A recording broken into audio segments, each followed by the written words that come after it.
Pernah nggak sih kalian kepikiran kenapa ya manusia itu selalu bergerak? Dari zaman dulu banget, nenek moyang kita menyebar ke seluruh dunia, sampai sekarang mungkin ada teman kita yang pindah ke kota lain buat kerja. Nah, hari ini kita bakal kupas tuntas kekuatan di balik semua perjalanan itu. Migrasi. Coba deh bayangin sejenak. Pernah nggak kepikiran buat memulai hidup di tempat yang benar-benar baru? Mungkin buat ngejar karir, atau lanjut sekolah, atau ya sekedar cari suasana baru aja gitu? Nah, dorongan simpel yang mungkin pernah kita rasain itu ternyata adalah versi mini dari salah satu kekuatan paling besar yang membentuk dunia kita loh. Ini bukan sekedar soal pindah alamat tapi ini adalah pergerakan masif yang terus-menerus mengubah wajah peradaban kita. Simpelnya, inilah yang kita sebut migrasi. Jadi kata kuncinya ada dua, ada pergerakan dan ada niat buat menetap. Entah itu pindah dari desa ke kota di negara yang sama, atau bahkan nyebrang lautan ke negara lain. Oke, terus apa sih yang sebetulnya bikin orang pindah? Jawabannya tuh ada di dua kekuatan utama. Ada faktor pendorong yang bikin orang pengen pergi dari tempat asalnya, dan ada faktor penarik yang seolah-olah manggil mereka ke tempat baru. Yuk kita bedah satu persatu. Alasan pertama, dan mungkin yang paling mendesak, adalah pencarian rasa aman. Coba bayangin deh, kalau rumah kita udah nggak aman lagi, entah karena bencana alam, konflik, atau kondisi lingkungan yang parah, pindah itu bukan lagi pilihan, tapi jadi satu-satunya cara buat bertahan hidup. Kita semua ingat kan, tragedi tsunami 2004 di Aceh. Bagi banyak penyintas waktu itu, pindah bukan lagi sekedar keinginan, tapi satu-satunya jalan untuk bisa melanjutkan hidup. Ini contoh nyata betapa kuatnya faktor bencana dalam mendorong migrasi. Nah, selain faktor yang mendorong orang pergi, ada juga faktor penarik yang gak kalah kuat. Dan ini semua tentang harapan.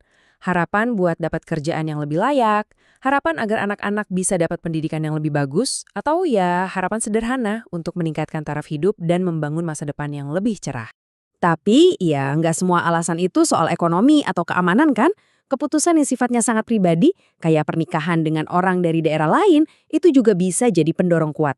Selain itu ada juga faktor sosial, misalnya daerah yang udah terlalu padat, atau bahkan ada proyek pembangunan besar dari pemerintah yang mengharuskan warga untuk pindah. Oke, jadi kita udah tahu kenapa orang pindah. Sekarang kita geser yuk, kita lihat gimana caranya perpindahan ini terjadi.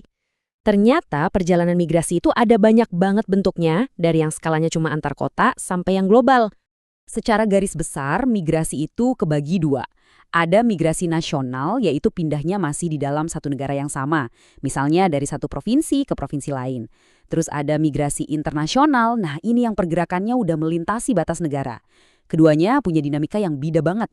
Kalau kita ngomongin migrasi nasional, ada satu fenomena raksasa yang nggak bisa kita lewatin, urbanisasi. Alias, perpindahan besar-besaran orang-orang dari desa ke kota. Ini tren global yang mengubah cara hidup miliaran orang di seluruh dunia.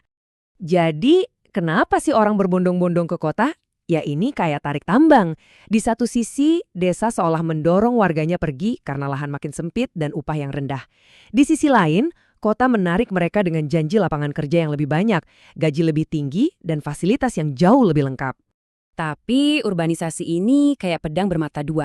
Sisi baiknya jelas bisa ngurangin pengangguran di desa dan nyediain tenaga kerja yang vital buat pembangunan kota. Tapi ada juga sisi negatifnya. Desa bisa kehilangan orang-orang pinternya atau yang kita kenal sebagai brain drain, sementara kota jadi makin padat, kumuh, dan rawan masalah sosial. Nah, kalau untuk migrasi internasional, biasanya ada 3 tahap utama dalam siklusnya. Pertama, ada emigrasi, yaitu saat seseorang meninggalkan negara asalnya. Kedua, imigrasi, yaitu saat ia memasuki negara baru tujuannya. Dan kadang ada tahap ketiga, yaitu remigrasi, ketika ia memutuskan untuk kembali lagi ke tanah airnya. Oke, kita udah bahas kenapa dan gimana orang pindah. Sekarang di bagian terakhir, kita coba lihat gambaran besarnya. Apa sih sebetulnya dampak dari semua pergerakan manusia ini buat dunia kita? Jadi, poin yang paling penting untuk kita ingat adalah ini. Migrasi itu bukan cuma sekumpulan cerita orang pindah yang terpisah-pisah.